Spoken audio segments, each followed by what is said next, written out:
Hey guys, I'm gonna walk through the exam from last week. Most of us did very, very well, so good job. Obviously, we would expect you to do very well, but let's go ahead and walk on through just to make sure everybody knows what's up. So the first couple pretty straightforward.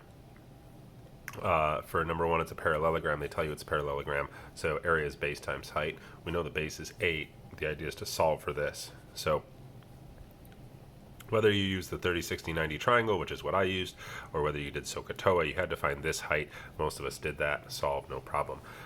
Keep in mind, most of the time it said round to the 10th, so I was expecting that, and yes, I did take a point off for bad rounding throughout, and then your units should have been whatever the units were squared. So most of us did fine there, though. This one, similar again, it's a parallelogram, so again, solve for this using either 45, 45, 90 or SOHCAHTOA to find out what this value is. This value and this value are the same, so you just double it to find the base. I did it with fractions in 45, 45, 90, so my answer work probably looks different than yours. And then height here would be the same as this because it's isosceles, so just multiply that out. Most people did fine.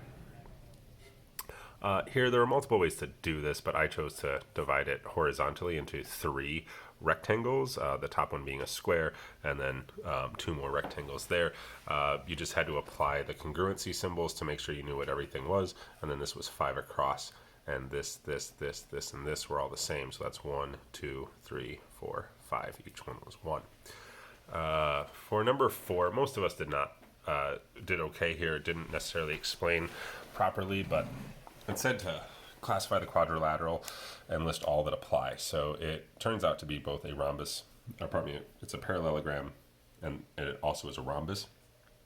I just used slope to show that opposite sides were parallel, and then I found the slopes of the diagonals and found them to be perpendicular. That made it a rhombus.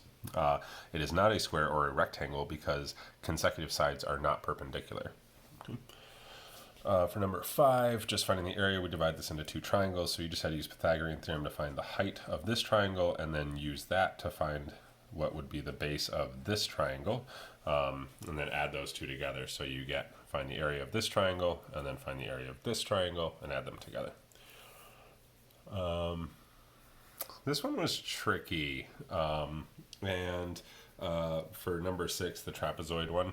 So if you graphed it or if you used slope, you would have found out that G, H, and J, I were the parallel sides, so those were the bases. The trick here was to find the height, so you would have had to find the distance of each one of those, because area of a trapezoid, area equals 1/2 base 1 plus base 2 times the height.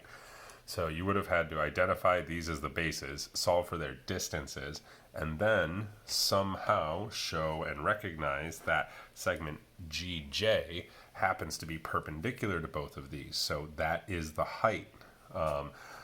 Most of us did not show significant or sufficient work for this problem, but this was the one that I gave you. If you didn't show all the work you needed to show and demonstrate all the knowledge, I was kind of like, hey, as long as they got the right answer, I'll give it to them. Later on, I'm not going to give you the same satisfaction. Okay, so area of a rhombus, number 7. This one was also tricky. The idea was that if the perimeter is 100, each side is 25 because it's a rhombus. One of the diagonals is 24, so we have to remember that the diagonals are perpendicular, and therefore we get these right angles. I'm sorry, the diagonal was 48, so that's 24 and 24. So you essentially solve a right triangle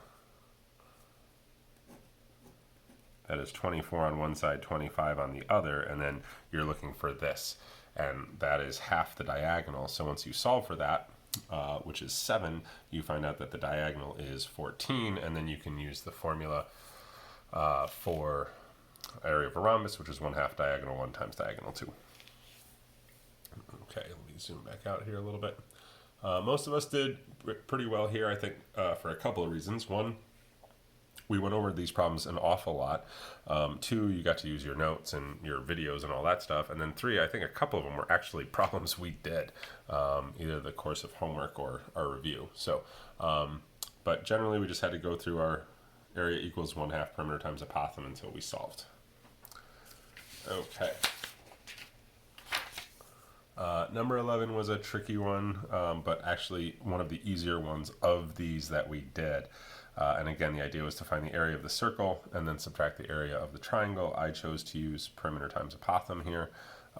because this is a 30, 60, 90, and we knew the hypotenuse was 7. So it was easy to find the apothem and easy to find the perimeter of the triangle. A lot of people got really confused, though, on 12, 13, and 14, which surprised me. We just had to find the area of each figure. So in the first one, you've got a rectangle, adding a triangle to it, and subtracting half a circle. So you can solve for the height of the rectangle by using Pythagorean theorem in the triangle, and then use that also to find the radius of the half circle.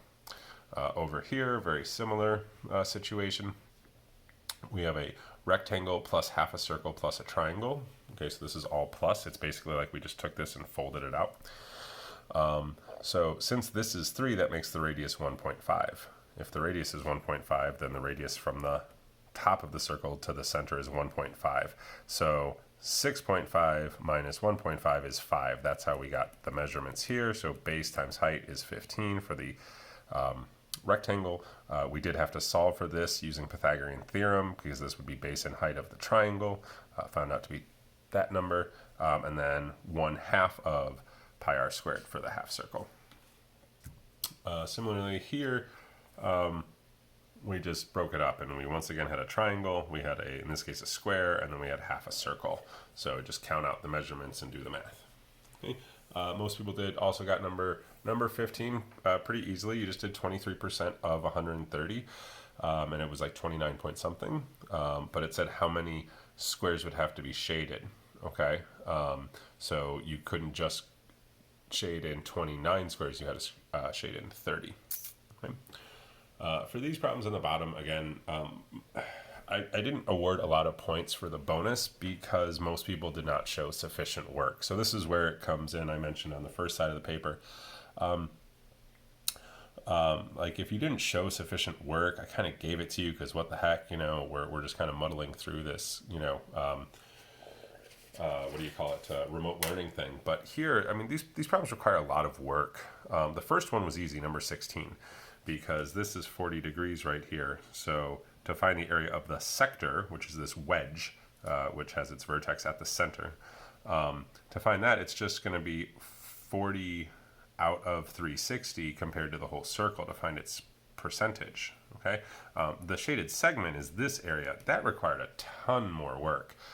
You had to find the area and then subtract, and then find the area of this triangle, which you then had to subtract away and then compare to the total to get this percentage. So again, I didn't really give people credit for any of this work because it wasn't sufficient to demonstrate knowledge.